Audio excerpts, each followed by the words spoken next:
교구를 맡은 저는 이 코로나 전만 해도 성도님들의 많은 자녀들의 결혼식에 참석했었습니다. 그런데 예배 예식이든 그냥 단순한 결혼식이든 제가 지켜보면서 한 가지 공통점을 발견했습니다. 그것은 수많은 표정들 가운데 늘 항상 어느 결혼식이든 환한 신랑의 웃음이었습니다. 저마다 다른 상황 속에서 기쁘게 기쁘면서도 키워주신 부모님을 떠나야 해서 슬픔의 눈물을 짓기도 하는 복잡한 심경의 신부와는 참 대조적인 모습이었습니다. 특히 이런 기쁨은 결혼식을 진행하며 이 신부의 아버지로부터 신부를 손을 건네받을 때 그 표정의 절정을 이루는데, 비록 긴장한 모습은 역력하게 있지만 너무나 기쁜 마음으로 환하게 미소를 지으며 이 신부를 맞이하는 것이 참 기억에 남습니다. 적어도 이 순간만큼은 이제 배우자와 한 가정을 이루어 마음껏 사랑할 수 있고 자신이 직접 책임지고 지켜 보호한다는 그 사실 하나만으로 이 신랑의 마음속에는 기쁨으로 가득 찼던 것입니다. 오늘 본문에서도 이처럼 신부로 인하여 순전하게 기뻐하시겠다라고 하시는 분이 계신데, 이는 바로 우리 아버지 하나님이십니다. 본장은 특히 하나님과 그를 따르는 백성, 성도와의 관계를 두고 결혼한 바를 강조합니다. 이는 구속사적 관점으로 본다면 이 관계의 절정이라고 할 수 있는데, 왜냐하면 아버지와 자녀, 목자와 양, 왕과 백성 등의 다양한 하나님과의 성도를 관계가 나타나는 것 중에도 이 결혼한 사이, 즉 신랑과 신부는 주와 합하여 한 영을 이루는 것이며 결코 나눌 수 없는 연합임을 의미하기 때문입니다. 그래서 사도 바울은 이런 결혼 관계를 두고 성경에서 가장 큰 신비라고 표현했습니다. 그런데 문제는 위대한 신랑 하나님 앞에 선 신부의 상태였습니다. 본장은 신부라 할 수 있는 이스라엘 백성들은 반복된 죄악으로 거듭 자행하였고, 이에 대한 징계로 아수르를 비롯한 여러 이방 민족의 침략으로 인해 고통을 겪어 피폐해져만 갔습니다. 여기서 그치는 것이 아니라 이제 훗날 바벨론에 의해 국가는 멸망되고 백성들은 포로 생활을 하게 될 것이라는 예언마저 선포된 상황이었으니, 그들이 신랑 대접은 고사하고 오히려 큰 절망과 낙심에 빠져 오히려 하나님을 불신하고 더 나아가 원망하였던 것입니다. 그러니 이런 상황만 본다면 적반하장인 그들 앞에 하나님께서는 더 혹독하게 징계하실 수 있었고 공의로서 심판하실 수도 있었습니다. 그러나 하나님께서는 이런 그들을 향해 오히려 신부를 맞이하는 신랑과 같이 너희로 인해 기뻐하겠다라는 택한 백성을 향해 사랑 고백을 해주심으로써 낙심과 절망 가운데 있는 그들이 회복될 기회를 마련해 주셨던 것입니다. 우리는 지난 2년 반 동안 참 어렵고 힘겨운 나날을 보내왔습니다. 팬데믹으로 인해 교회의 모임과 행사는 중단되었고 급기야 이 성전의 문까지도 닫혀버렸습니다. 몇 달 가지 않아 분명히 끝날 것이다라는 우리의 기대는 번번이 빗나갔고, 예배가 우리의 삶에 얼마나 중요한지를 피부로 깨달아서 뜨겁게 기도했건만 재난의 상황은 조금도 나아지지 않는 등 하나님께서는 무응답으로 응답하시는 것 같았습니다. 이런 재난 가운데서도 오히려 이단과 자유주의, 신비주의 같은 거짓 교회들은 재난을 두고 저마다 소리를 지르며 교회를 위협했고, 하루빨리 재난을 종식해야 할 정부는 교회를 전염병의 주 거점으로 언론에 몰아 책임을 전가하며 부당한 간섭과 통제를 하였습니다. 과연 코로나가 끝나기는 하는 건지, 교회가 다시 예배를 드릴 수 있는 건지라는 여러 우려와 근심 가운데 감사하게도 하나님께서는 우리의 기도에 응답하셔서 다시 성전의 문이 열리게 하셨고, 이제 잠시 2년 동안이나 멈춰 있었던 우리의 모든 모임과 행사를 재개를 앞두고 바로 본문의 말씀을 통해 완전히 회복시키겠다고 약속해 주시는 것입니다. 그렇다면 우리는 기쁨 되도록 회복시키시겠다는 이 신랑 되신 하나님의 약속 앞에 신부된 우리는 어떻게 해야 하는 것입니까? 저와 여러분은 이 시간 본문의 말씀을 통해 어려웠던 상황 가운데서도 너를 반드시 회복시켜 기쁨이 되겠다고 선포하신 신랑 하나님 앞에서 신부된 성도의 본분은 무엇인지를 함께 살펴보고자 합니다.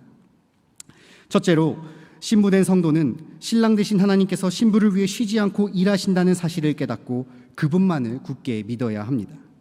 다 함께 1절부터 5절까지의 말씀을 함께 합독하겠습니다. 나는 시온의 의가 빛같이 예루살렘의 구원이 햇불같이 나타나도록 시온을 위하여 잠잠하지 아니하며 예루살렘을 위하여 쉬지 아니할 것인즉 이방 나라들이 내 공의를 묻 왕이 다 내 영광을 볼 것이요 너는 여호와의 입으로 정하실 새 이름으로 일컬음이 될 것이며 너는 또 여호와의 손의 아름다운 관 내 하나님의 손의 왕관이 될 것이라. 다시는 너를 버림받는 자라 부르지 아니하며 다시는 내 땅을 황무지라 부르지 아니하고 오직 너를 헵시바라 하며 내 땅을 뷸라라 하리니 이는 여호와께서 너를 기뻐하실 것이며 내 땅이 결혼한 것처럼 될 것임이라.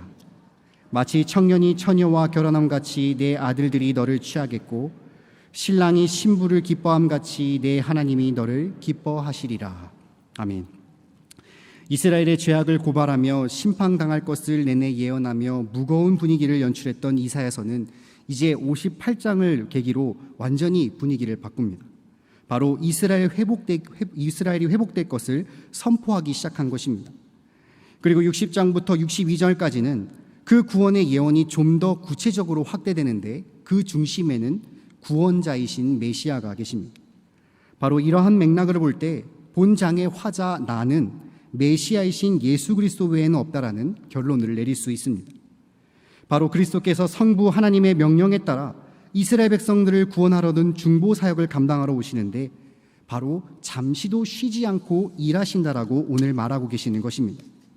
1절을 보시면 나는 시온의 의의 빛과 같이 예루살렘의 구원이 햇불같이 나타나도록 시온을 위하여 잠잠하지 아니하며 예루살렘을 위하여 쉬지 아니할 것인즉이라고 했습니다. 여기 시온과 예루살렘은 당신의 택한 백성을 의미하고 잠잠하지 아니한다라는 뜻은 뒤에 나오는 쉬지 않다라는 말과 같은 의미입니다. 즉 성자 예수님께서는 당신의 택한 백성을 구원하시는데 결코 멈춤이나 쉼 없이 전진해 나가신다는 것입니다.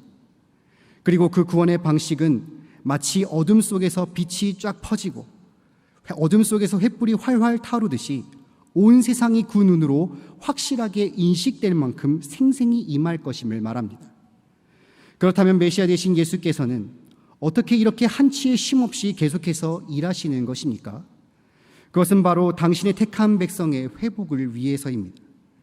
2절부터 5절까지는 회복되어 이전과는 완전히 격상되는 이스라엘의 신분에 대해 설명하고 있습니다. 2절에 이방 나라와 왕들 앞에 생생했던 의의 빛과 횃불의 구원으로 인해 영광, 곧 그들이 바라보는 인식이 완전히 바뀜을 의미합니다. 그리고 새 이름으로 불릴 것인데 그것은 3절의 왕관과 하나님의 손의 아름다운 관이며 4절의 헵시바와 뷸라라고 했습니다.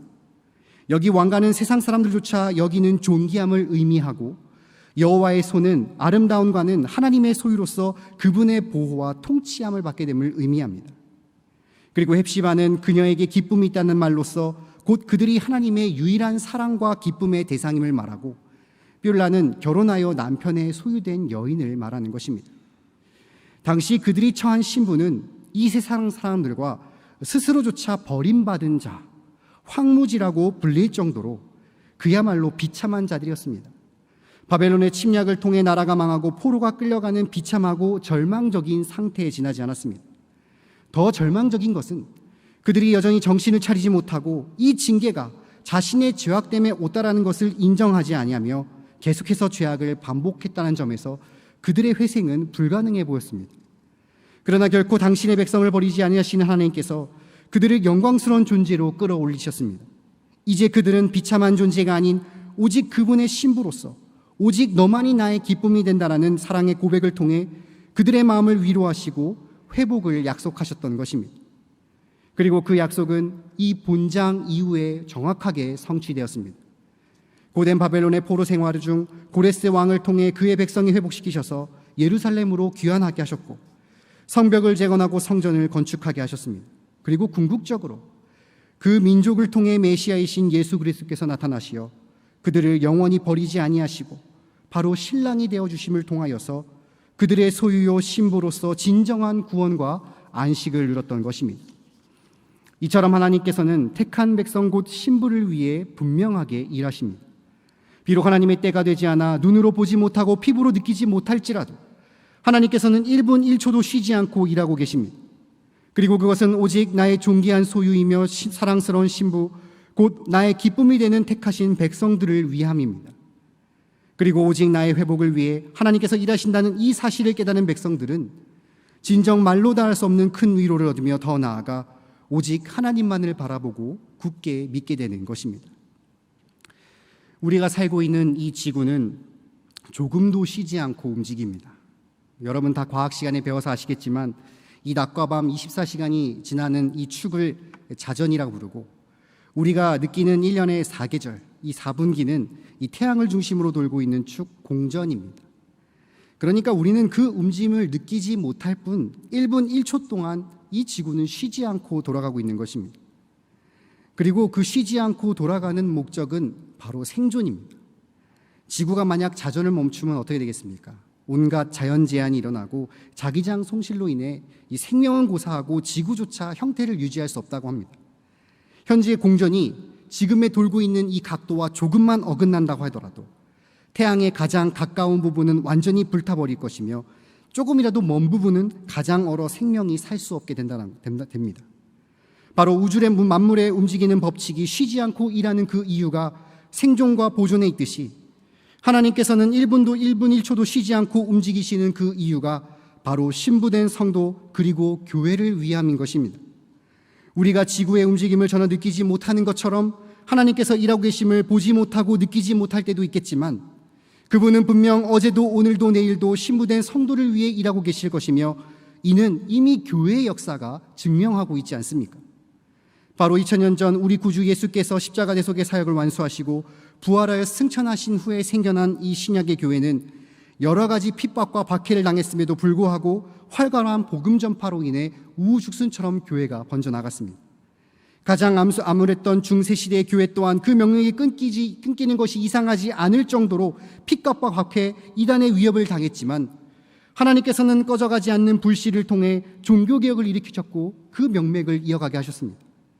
그리고 더 나아가 청교도를 통해 저 미국을 강대국으로 성장시키심으로써 이 복음은 전 세계로 널리 전해져 이 작은 땅덩어리인 대한민국까지 왕성한 교회 운동을 진행하시며 세계 선교로 계속해서 진행하고 계시지 않습니까?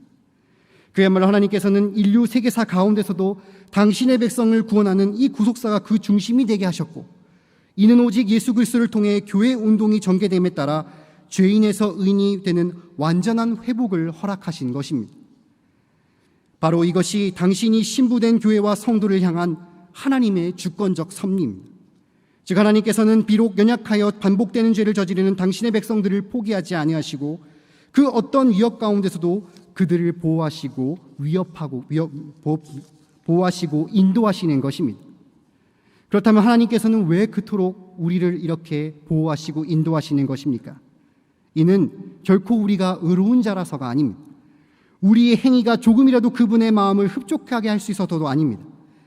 오직 신랑 되신 하나님께서는 전적으로 은혜를 베풀어 주셔서 우리를 존귀한 자로, 우리를 신랑 되신 하나님께서 전적인 은혜를 베풀어 주심으로써 하나님의 소유로, 무엇보다도 그분께서 가장 기쁨이 되고 사랑하는 신부로 삼아주셨기 때문입니다. 하나밖에 없는 오직 유일한 사랑스러운 신부로 삼아주셔서 부족하고 연약한 우리를 지금도 위하여 지금도 쉬지 않고 바로 일하고 계시는 것입니다. 그러므로 이러한 사실을 깨닫는 성도가 해야 할 일은 무엇입니까? 그것은 바로 오직 하나님만을 바라보고 그분만을 굳건하게 믿어야 하는 것입니다. 가장 긴밀해야 되어서 연합해야 될 이 지상의 부부가 그 관계가 깨지는, 그 이혼하게 되는 가장 큰 이유가 바로 신뢰를 잃었을 때라고 합니다. 배우자를 바라보지 않고 다른 이성에게 고개를 돌리고 그저 배우자가 못 믿었다는 이유로 불신하게 된다면 그 부부관계가 유지할 수 없는 것과 같이 우리를 향해 무한한 은혜와 사랑을 베풀어 주신 신랑 앞에 우리가 그저 교회 생활과 신앙생활이 힘들다는 이유로 다른 곳으로 시선을 돌린다면 어찌 우리가 하나님과 신랑 신부의 관계를 유지할 수 있겠습니까? 비록 현재 코로나의 위기는 벗어나 교회 고통은 끝나는 것처럼 보이지만 이제 더더욱 시작될 것입니다. 코로나 이후의 시대는 이전과 다르게 교회를 반하는 많은 정책과 인식들이 생겨날 것이며 어쩌면 이후에 코로나보다 더 큰 많은 전염병들이 다가올 줄도 모릅니다. 그로 인한 더 큰 통제와 탄압이 기다릴 것이며 이로 인해 교회는 더더욱 위축되고 어려운 일로 당할 수 있는 것입니다.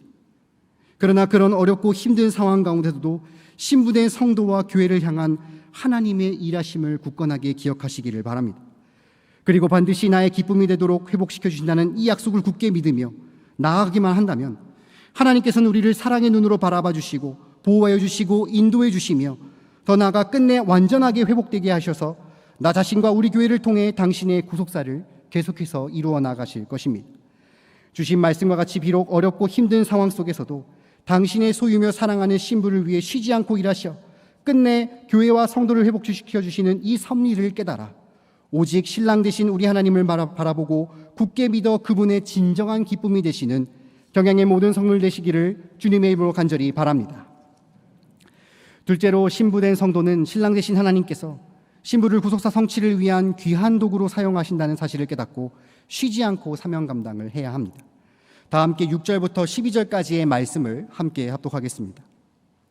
예루살렘이여, 내가 너의 성벽 위에 파수꾼을 세우고 그들로 하여금 주야로 계속 잠잠치 않게 하느니라. 너희 여호와로 기억하게 하는 자들아, 너희는 쉬지 말며 또 여호와께서 예루살렘을 세워 세상에서 찬송을 받게 하시기까지 그로 쉬지 못하게 하자.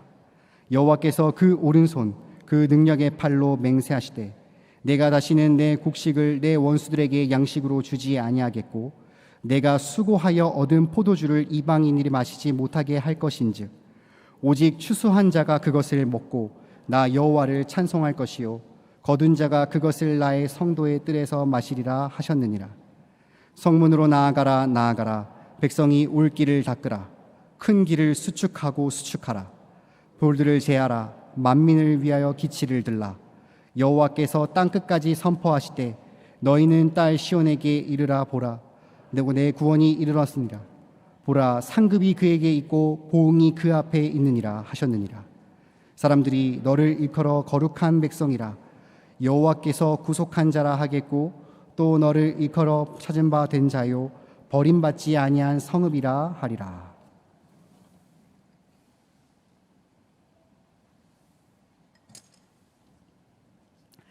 하나님께서 열악한 상황 가운데 거한 이스라엘 백성에게 버림받은 자에서 새 신분인 당신의 사랑이자 기쁨이 되는 이 신부가 되게 하셨습니다. 그리고 신부를 위해 쉬지 않고 일하심으로써 끝내 백성들을 회복시키겠다는 사실을 통해 그들을 위로하셨고 또 자신만을 바라보고 믿게 하셨습니다. 그리고 더 나아가 본문은 하나님께서 이스라엘 회복이라는 이 예언 성취를 위해 그 일을 어떻게 진행하신지를 보여주고 있습니다. 6절에 예루살렘이여, 내가 너의 성벽 위에 파수꾼을 세우고 그들로 하여금 주야로 계속 잠잠하지 않게 하였느니라 라고 하셨습니다. 여기 파수꾼은 일반적으로 성벽 위에 적의 동향을 살피다가 그들이 쳐들어올 때 누구보다도 가장 먼저 백성들에게 알려 대비케 하는 자입니다.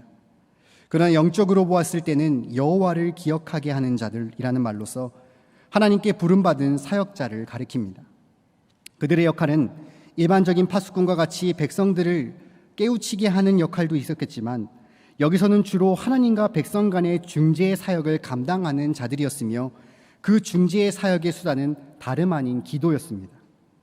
바로 파수꾼들은 이스라엘 백성들이 하나님을 기억하는 일을 쉬지 못하게 하도록 늘 외쳤으며 하나님께 마치 비서와 같이 그분이 하신 약속, 즉 이스라엘 회복과 구원의 계획을 거듭 상기시켜드리는 일을 주야로 쉬지 않고 기도함으로써 그 사명을 감당해야 했던 것입니다.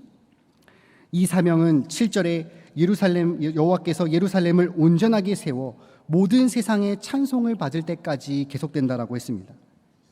그러니 파수꾼으로 세워진 사명자들은 언제가 될지 모르는 완전한 예루살렘, 즉 그 오는 날, 바로 메시아께서 초림하셔서 십자가 대속을 완성한 그 이후에 다시 재림하실 때까지 계속 이어지게 될 사명입니다.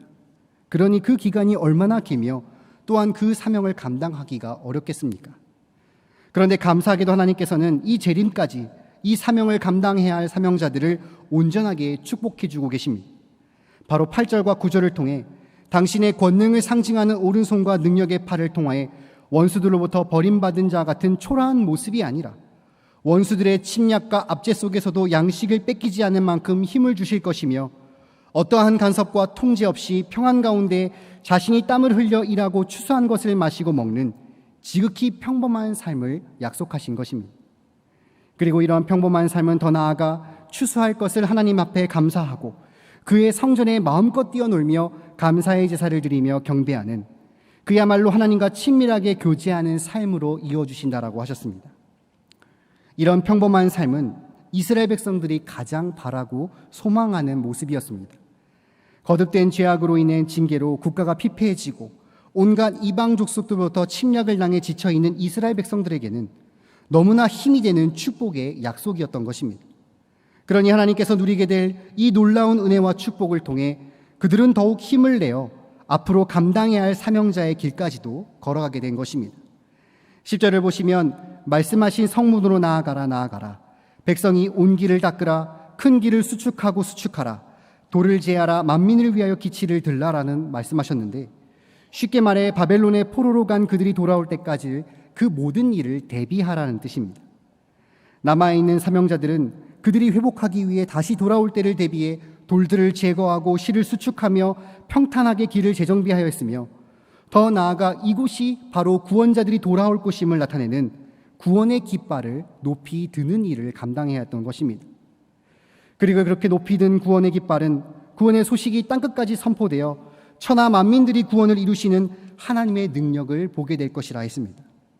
그리고 그러한 깃발을 들어본 자들은 다 하나같이 하나님께로부터 구원받은 백성들을 향해 12절에 너희는 거룩한 백성이라, 여호와께서 구속하신 자라 하겠고, 또 너를 일컬어 찾은 바가 된 자요 버림받지 아니한 성읍이라라고 그들의 영광스러운 신분을 흠모하며 하나님의 크신 능력과 은혜를 감탄하며 예루살렘으로 나아오게 되는 것입니다.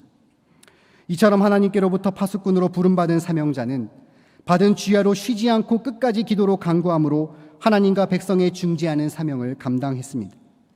그리고 사명은 하나님께서 약속하신 구원과 회복을 상기시켜 드림으로써 수많은 잃어버린 백성들이 회복의 은혜를 체험하게 했고, 더 나아가 예수님이 다시 오시는 그날까지 계속되게 했습니다. 그리고 그렇게 구원의 은혜를 체험한 백성들은 그분께 감사와 찬양을 올려드리며 이스라엘 넘어 땅끝까지 자신이 얻은 이 놀라운 구원의 소식을 쉬지 않고 전파하는 이 구속사를 성취하는 데 귀한 도구로 사용받았던 것입니다. 부모로서 가끔 이 어린 자녀와 뭔가를 할 때가 있습니다.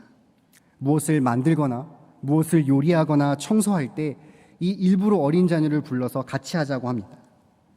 그래서 약간의 보조를 두면서 마치 그 아이가 이 일을 잘 할 수 있게끔 보조하는데, 이것은 결코 부모의 능력이 모자라서 시키는 것이 아닙니다. 작지만 이 일을 통해 어린아이와 함께함으로써 아이는 한 가지를 배우게 되고 성장하게 됩니다. 그리고 이 일을 나도 같이 했다라는 뿌듯함으로 바로 용기와 자신감을 얻게 되지 않습니까? 그러니 일을 시키는 것은 부모를 위하는 것이 아니라 바로 오롯이 자녀를 위한 부모의 뜻인 것입니다. 성도와 교회는 하나님의 무관심한 존재가 아닌 오직 하나님께서 영원한 소유이자 사랑의 대상, 바로 신부입니다. 그렇기 때문에 그를 위해 1분 1초도 쉬지 않는다라고 방금 말했습니다. 그런데 이러한 신부를 회복하고 구원하는 그 일에, 그 진행하는 구속사 성취에 하나님께서는 성도와 교회를 당신의 도구로 귀하게 사용하십니다. 이는 아까 부모와 자녀의 관계를 보았듯이 그분이 능력이 부족해서도 아니고 지혜가 부족해서도 아닙니다. 성도와 교회를 향한 관심이 없어서도 아니고 열심이 없어서도 아닙니다. 그저 부족하고 연약하지만 이 위대한 구속사의 성취의 일에 동참함으로써 더욱 신랑 되신 주님과 깊게 교제하고 능력과 은혜를 체험하기 위함입니다. 그렇게 능력과 은혜를 체험한 자는 자연스럽게 구속사의 귀한 도구로 사용받는 것이 곧 자신의 영광이며 은혜라는 사실과 함께 자신의 모든 삶의 목적을 예수와 구속사 운동에 두는 것 아니겠습니까? 그리고 우리 경양교회는 이미 이 귀한 도구로서 사용받아 오고 있습니다. 하나님께서는 이 경양을 통해 진행되는 모든 운동을 통해 구속사 운동을 진행하고 계십니다. 그에 맞춰 신부된 성도들은 새벽을 깨어 기도하였고 말씀을 듣고 주시는 은혜를 통하여 복음 전도에 힘써 왔습니다. 그뿐만이 아니라 앞으로 어려서부터 사역자를 양성하는 이 별들의 학교와 세상의 빛과 소금의 역할을 감당하는 신학자를 양성하는 제신원 후원 운동, 그리고 세계 각지에 복음을 전하는 선교사님을 후원하는 세계 선교 운동까지 3대 후원 운동을 이미 힘있게 전개하고 있습니다. 그리고 무엇보다도 교회가 어려움을 당하고 코로나 재난으로 인하여서 너무나 어려운 순간 가운데서도 영광스러운 희년의 비전을 소망하는 가운데 적극적으로 동참하고 있는 희년맞이 5대 실천의 목표는 비록 아무것도 진행되지 않는 것처럼 보였지만 바로 하나님께서는 하나둘씩 진행시키심으로써 그 가운데 우리의 가장 기도 제목이었던 헌당과 헌간이 이제 막바지에 이르는 은혜를 목도하고 있는 것입니다. 그러므로 성도 여러분, 이렇게 많은 부분의 도구로 사용받고 있다고 해서 우리는 잠시 멈추거나 쉬어서는 결코 안 됩니다. 왜냐하면 신랑 되신 하나님께서는 여전히 우리를 위해 움직이고 계시고 우리를 통해 이 일을 진행해 나가고 계시기 때문입니다. 특별히 우리는 코로나 재난으로 인하여서 무려 2년이 넘는 시간 동안 구역 모임을 진행하지 못했습니다. 물론 여기 계신 구역장님들께서는 모이지는 못하더라도 저마다 최선을 다해 구역장들을 돌보며 부단히 애를 쓰셨지만 이내 많은 한계에 부딪혀 왔고 결국 가정 예배로 대처해 왔습니다. 구역장과 구역 모임이 가장 중요한 것은 바로 교회 운동을 전진하는 데 가장 큰 원동력이 되며 교회가 성장하는 중요한 요소가 되기 때문 아니겠습니까? 그렇기 때문에 우리는 이 하반기부터 다시 재개될 구역 모임을 위해 기도하지 않을 수가 없습니다. 바로 구역장이라는 이 귀한 직분을 통하여서 부족하고 연약한 나를 귀한 구속사 운동에 동참시켜주신 하나님 앞에 감사하시며 우리에게 맡겨진 이 귀하고 귀한 구역장으로서 한 사람 한 사람을 위해 기도하고 교제하심으로써 맡겨진 사명을 온전하게 완수하시는 구역장들 되시기를 간절히 바랍니다. 아울러 구역장 외에도 작건 크건 나에게 맡겨주신 그 많은 직분들, 교사와 주차봉사, 헌금위원, 재정부원 등 여러 가지 사명 또한 하나님께서 구속운동을 전개하시기 위해 사용하는 귀한 도구임을 기억하시면서 남들이 보든지 보지 않든지 최선을 다해 감당하심으로써 구속사 성취에 일조하는 은혜를 충만하게 누리시는 여러분 되시기를 간절히 바랍니다. 주신 말씀처럼 연약하고 부족한 나를 위대한 구속운동에 동참시켜 은혜를 주시며 귀한 도구로 사용해 주시는 신랑 되신 우리 하나님 앞에 감사와 영광을 올리시며 주어진 맡은 사명에 최선을 다해 감당하시어 그분의 진정한 기쁨이 되시는 경양의 성도들 되시기를 간절히 바랍니다. 사랑하는 경양의 성도 여러분, 그리고 헌신을 하지 마시는 구역장 여러분, 재난 이전에도 경제는 어려웠고 재난 이후에는 더 힘들어져서 이제 지나가다가 건물이 비어져 있는 것은 참 심심치 않게 봅니다. 제가 어려운 가운데 간신히 사업장을 버티고 계시는 이 한 성도님을 신방하다가 그분과 잠깐 작은 카페를 들렸던 적이 있었는데 이 한 잔을 마시고 나아갈 때까지 정말 사람 한 명 들어오지 않을 정도로 파리가 날리는 그런 가게였습니다. 그러니 속으로 이 어려운 시기에 이 가게는 곧 망하겠구나라고 속으로 생각하고 나아갔던 것으로 기억합니다. 그런데 한참 뒤에 제가 지나가다 보니 그 카페가 여전히 잘 있는 게 아니겠습니까? 분명히 견디지 못할 것이라고 생각했는데 계속해서 버티고 있는 모습을 보고 제가 그 후에 성도님께 그 가게가 유지할 수 있는 혹시 비결을 아시냐고 물어봤는데 이유는 아주 간단했습니다. 바로 그 사장님이 든든한 남편이 있었기 때문이라고 하였습니다. 월세나 지출이 전혀 걱정할 필요 없이 모든 것을 다 남편이 커버해 주니까 이 버티지 못해 문 닫는 가게들과 달리 이 카페는 계속해서 유지하고 나아갔던 것입니다. 어렵고 힘든 상황 가운데서도 교회가 망하지 않을 수 있는 이유는 무엇입니까? 그 소망의 빛이 꺼지지 않고 뜨거운 진리의 불꽃이 계속해서 활활 타오르는 이유는 무엇입니까? 그것은 지혜로운 성도가 있어서도 아니고 교회의 재정이 많아서도 아닙니다. 그것은 오직 전능주이신 우리 하나님, 바로 우리의 신랑 되신 하나님께서 바로 교회 뒤에 계시기 때문입니다. 그분이 저와 여러분들을 바로 이 교회를 자신의 소유로 삼아주시고 오직 사랑스러운 신부로 만들어주셨기 때문입니다. 즉 교회는 예수 그리스도의 십자가 희생으로 인하여 그분의 소유된 사랑이자 기쁨의 신부가 되었기 때문에 성도와 교회는 버림받지 않는 성읍, 구속한 자, 곧 승리자가 될 수 있었던 것입니다. 그리고 그분은 바로 지금도 내일도 앞으로도 사랑스러운 저와 여러분들을 위해 1분 1초도 쉬지 않고 일하실 것입니다. 우리를 인도하시고 회복시켜 주시며 온전하기 위해 끊임없이 열심을 내실 것입니다. 그리고 그 위대한 구속사 운동에 연약하지만 은혜를 주시기 위한 그 목적 하나로 저와 여러분들을 귀한 도구로 사용하여 구속 성취를 이루어 가실 것입니다. 그러므로 우리는 그저 이러한 신랑 되신 하나님 앞에 결코 다른 곳으로 눈을 돌리며 추도 의심하지 않고 오직 신랑 되신 그분만을 바라보고 믿어야 되지 않겠습니까? 그리고 기꺼이 기도와 진리의 파수꾼이 되어 잃어버린 전 세계 아브라함의 백성들을 돌아오게 하는 이 위대한 구속사 운동을 성취하는데 온 힘과 정성을 쏟아내야 하는 것입니다. 아직 온전한 예루살렘은 세워지지 않았고 전 세계가 그분을 찬송한 날도 오지 않았습니다. 그러나 우리의 신랑 되신 예수님께서 재림 때에 반드시 그 오시는 날에 우리는 완전한 구속과 회복을 누리게 될 것이며 그 모든 과정 가운데서도 우리에게 많은 것을 축복해 주실 것입니다. 그러니 그때까지 계속해서 그분을 믿고 의지하는 가운데 신실한 사명자로 그 모든 사명에 죽도록 충성하시는 경양의 성도들 되시기를 간절히 바랍니다. 연약하고 나약한 우리를 위해 쉬지 않고 일하시며 귀한 도구로 사용하신 신랑 되신 하나님만을 굳게 믿으며 우리 또한 본받아 맡겨진 사명을 쉬지 않고 최선을 다해 감당하여 신부된 본분을 다하심으로써 그분의 온전한 기쁨을 되는 충만한 은혜를 누리시는 경양의 모든 성도님들과 헌신하시는 구역장님 되시기를 주님의 이름으로 축원합니다.